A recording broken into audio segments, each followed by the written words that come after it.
19th birthday nga ngayon ng aking pinsan at hindi niya alam na meron nga akong isusurprise na kaganapan. Nakaraang taon kasi ay dibu nga niya at hindi nga siya nakaranas ng dibu, kaya naman ayan, naglaan kami ng maliit na sorpresa para sa kanya.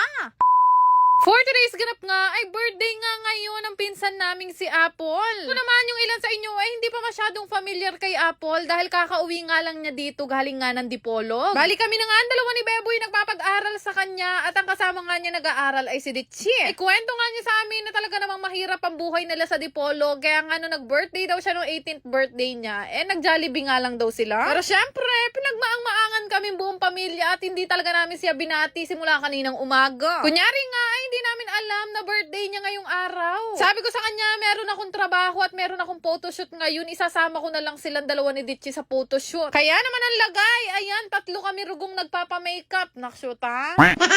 Habang nagpapaayos nga kami, dumating na rin naman yung mga catering services dito nga sa Bugay Farm. Dahil dito nga yung gaganapin. Nag-book nga kami ngayong araw sa Cariza's Catering Services dito nga sa may Bugay Farm sa San Simon, Pampanga. Bali yung pinsan ko nga na si Apple na magbe-birthday ngayong araw, hindi pa nga daw nakakaranas ng ganitong selebrasyon. Actually, magkasing idaran lang naman sila ni Ditchi dahil September din ang birthday niya. Alam nyo naman nung nakarang taon, nagdebo si Ditchi. Diyos ko, may gisang kutipon. Maaga pa nga lang to at halos patapos na nga ang gayak dito. Sana lang talaga, wag umulan. Pero ayun nga, mabalik nga tayo dito sa kaganapan sa bahay namin. Inaayusan na nga siya at sabi ko nga doon sa makeup artist ko, syempre, galingan nilang magpangga. Akala talaga niya isasama ko lang siya sa photoshoot kasi pati naman mo ako nagpapa-makeup.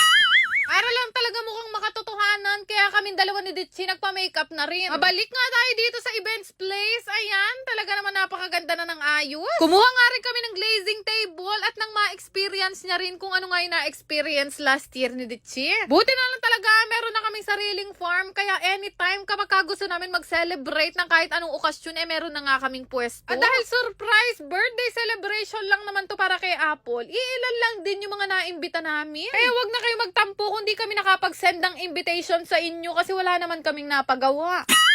Na nga, pinagmukha na nga nilang Disney princess itong si Apple. Narkila ko pa nga yung gown na suot niya na yan at syempre, pinaayusan ko rin siya sa makeup artist ko. Alis na nga kami niya ng bahay at nag-update na nga rin sila sa amin na kumpleto na nga daw ang bisita dito. At syempre, nag-practice na sila kung ano yung gagawin nila pagdating namin. At kaya nga madilim nung oras na yan, pinapatay muna namin yung lights and sounds para talaga pagbaba ni Apple, masorpresa nga siya. Nuko, yung mag-birthday, alaya rugong kamali-mali. Naksyuta? Fast forward, nagbiyahe na nga kami, papunta nga ng Bugay Farm. Tingiti lang kayo. Uy, nakabusangot ka. Sino? Malungkot yung birthday, girl. Bukas na lang nga, Paul. Takain na lang tayo sa gym. Wala, nagtatampo talaga. Naiiyak na yata. Huwag ka na magtampo. Pero malungkot siya. Akala niya kasi walang kaganapan sa birthday niya dahil nga isinabay ko lang sila sa photoshoot ko ngayong gabi. Nag-park lang kami dito sa labas ng Bugay Farm at ang plano nga namin ni Bebu, i-blindfold nga silang dalawa ni Ditchi. Pero syempre, dahil siya ang magdidibu, hindi niya alam siya lang naman yung nakatakip. Ilan to? Kita mo to? 1. Ano to? Ilan to? 1. Wow. Hindi ba mo pa ikita yan? Nakakita eh. Kakaiba talaga itong mga kasama ko. Mga pang best in actress and best in actor. Nakshoot ha? Nung natakpan na nga itong si Apple, pumasok na nga kami dito sa Bugay Farm at syempre hindi pa nga nakabukas ang mga ilaw. Nabiyan nga din namin lahat ng bisita na kailangan tumahimik muna sila para hindi niya alam na maraming tao. Kaya sinabi nga namin sa kanila dahil nakagown sila, titingnan nga ni nanay kung sino dyan si Ditchi o kaya sino dyan si Apple. Kaya namin tinakpan yung mga mukha nila. Ano siguro ay, at nang panggawan da ka ko rin. Nakshoot ha?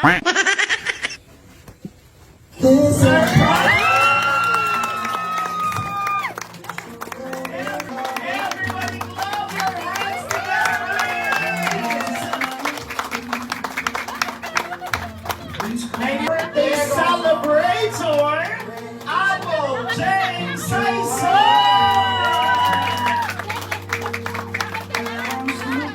Celebrator, Apple James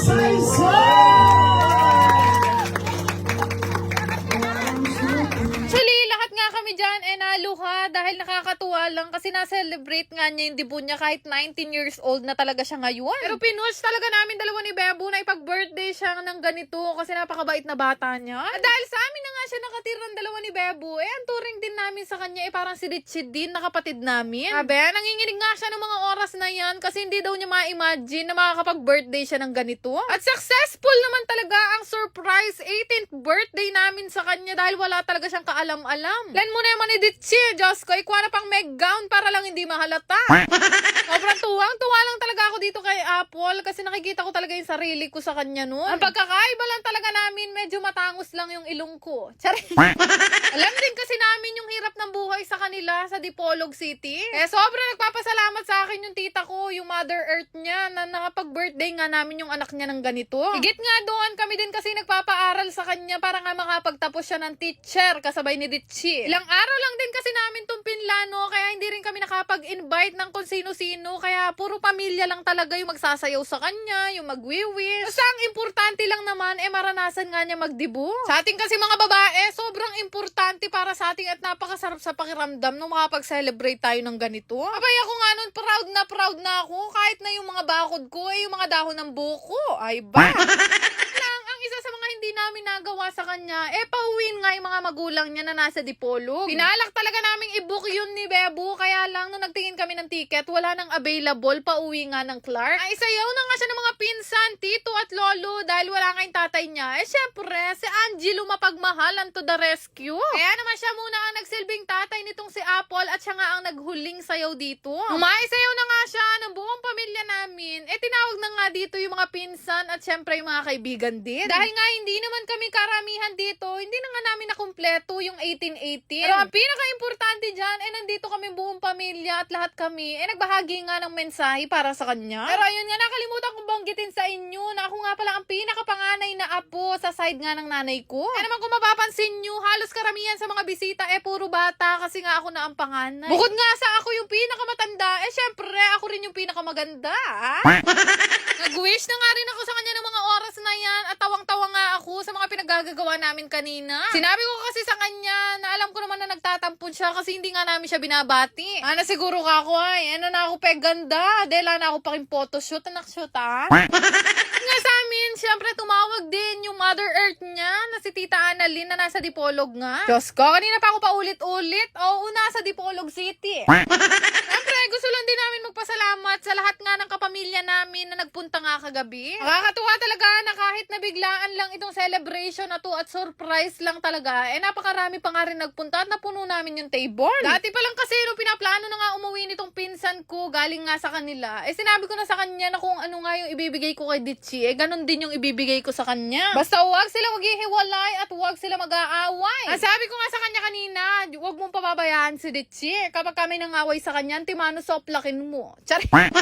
Pero ayun nga, panigurado sa mga susunod na araw, makikita nyo rin naman siya sa mga videos at tandaan nyo yung pangalan niya, Apple. Maraming salamat din sa lahat ng nagbigay ng regalo sa kanya at nagbigay ng mga bills. Ay kapana mo, nagbigay kayo. May pambayad na kami ng catering. Teres lang, hindi ko naman yan kukunin. Natuwa nga ako sa kanya kasi sabi niya, nakuha daw niya na yan. Ipapadala daw niya yung iba sa magulang niya. Kaya naman sa mga gusto pang magbigay, pwede kayo mag-send ng Gcash sa kanya.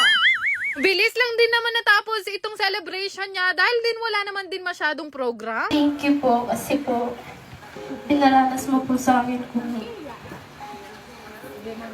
kung paano mag-birthday ng ganito po. Na merong ganito po. Tsaka yung mga kanyang handa po. So, sobrang thank you po sa inyo ni Kuya Bebo po. Tsaka sobrang thank you po. Wala po akong ibang sasabihin po. Hindi sobrang thank you po. Wala po ako dito ngayon kung hindi po dahil sa inyo po. Ganun pa man, syempre gusto ko rin kayong pasalamatan sa pagdalo din sa birthday celebration nitong si Apple. Syempre, nakinuod na lang kayo, makikikain pawari kayo. Naksyuta.